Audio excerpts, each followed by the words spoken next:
He's loose again. Edwards off the running. Punched it back down to Edwards. They hand it off to Johnson. Boise State has won. Right now, and they take a downfield shot. And the catch is made. It's Riley Williams. Goes to the free. Touchdown.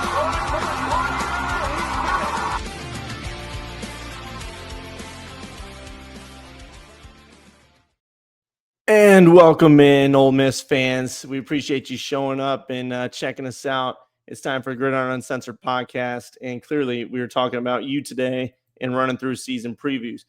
Just me today, Brendan.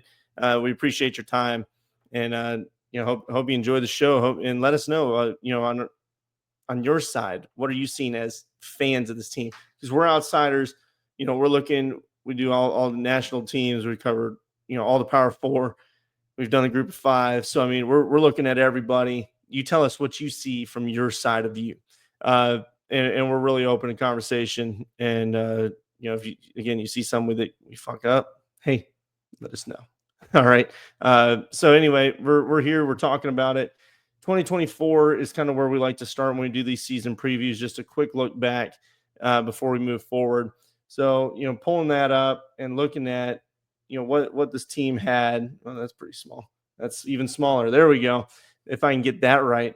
Looking at 2024 for, the Ole Miss season, another good one, 10-3, but it fell short of expectations. And last year was really, it felt like playoff or bust for Lane Kiffin and that team. You had so much returning production, a veteran quarterback.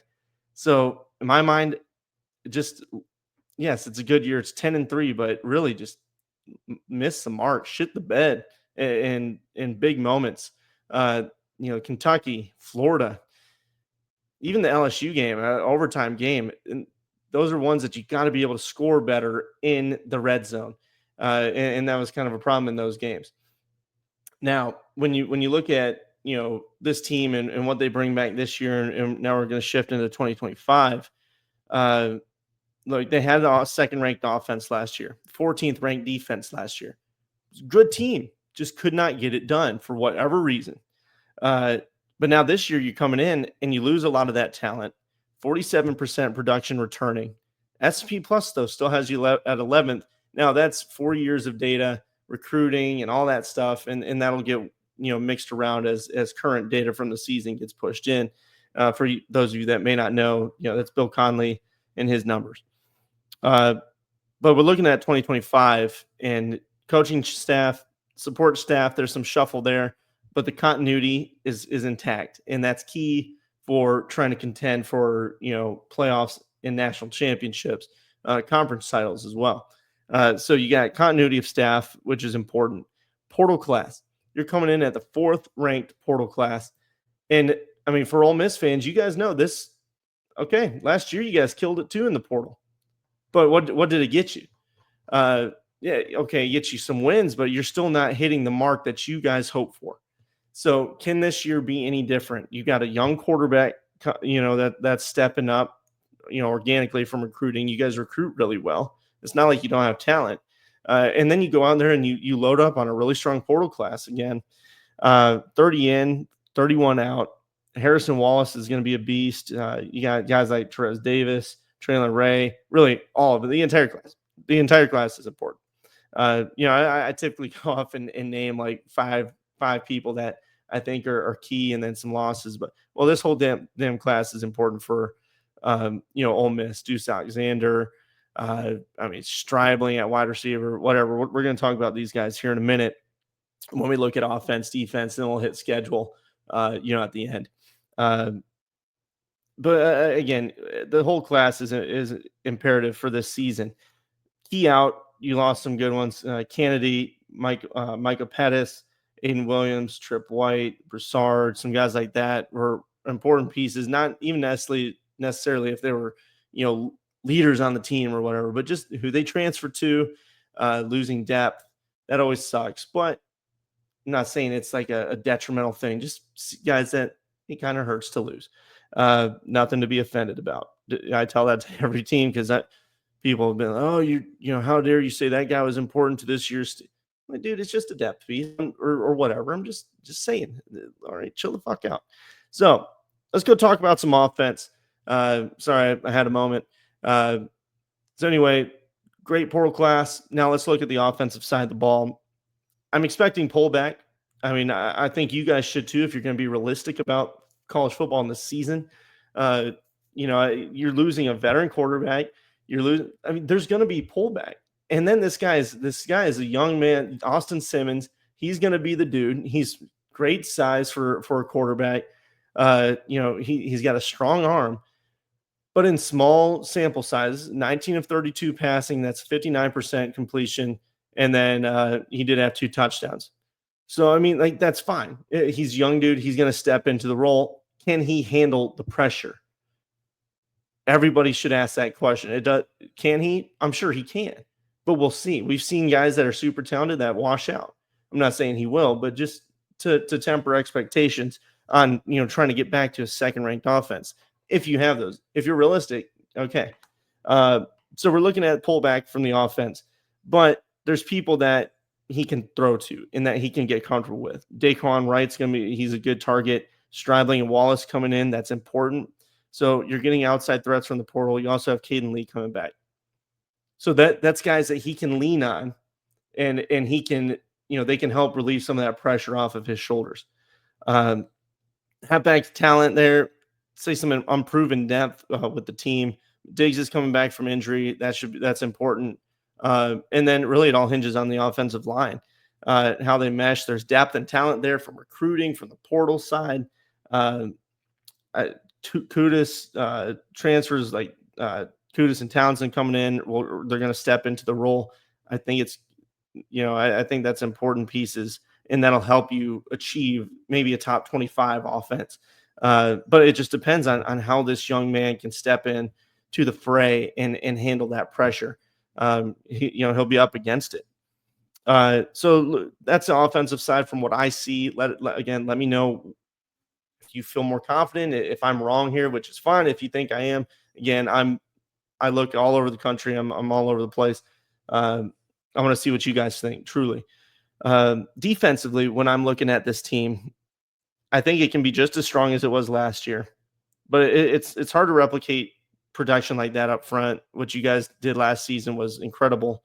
But you're bringing in good ends from the portal, and Uman Elian, and then Womack. Sorry if I fucked that name up. I've read so many names this week. And then Womack coming in, both good support, good edge rushers. Talent is there. Can they step into it and get after it? Xavier Harris is back in the middle. That's crucial. Jamarius Brown was a freshman All-American last year. He's going to step up. So there's pieces again up front to stifle the run. How well can you get back after the quarterback this season? You got strong linebacker crew. They fly around the ball. They've got a nose for getting after it. I think that they're going to be another solid piece. And then the defensive backside. There's going to be a lot of portal movement on that one. You guys, again, brought in a ton of guys.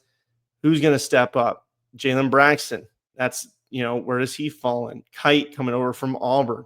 Guys like that. Even Gushikin, I believe is how it's pronounced, coming over from Washington State, can fit into, the rotational role. You guys got people that are going to have to step up. Fletcher, even, coming up from South Alabama, big body dude, he can step in and help out. So I don't know. I don't know if they're going to be the 14th ranked defense again this year, but I see them again being another top unit in the SEC.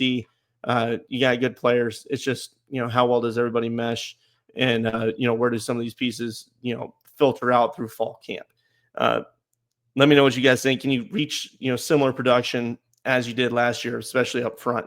I think it'll be hard to do, but it's possible. We'll pull up the schedule real quick and, look at kind of what I'm seeing here for Ole Miss going into 2025. Let me get it up on your screen now.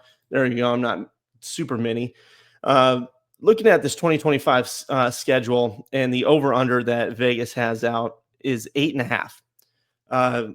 I think that's totally fair with the talent that this team has. Again, I am concerned about such a young quarterback stepping in and trying to lead you to the playoffs. I don't see that happening. To me, if you couldn't do it last year, it's probably not happening this year. That's just me. Yeah, hate away. I don't care. Heard enough of it from Oklahoma fans last year, and they ended up going 6-6. So whatever. Either way, I just don't see it happening. But I can see a route. I mean, there's a route.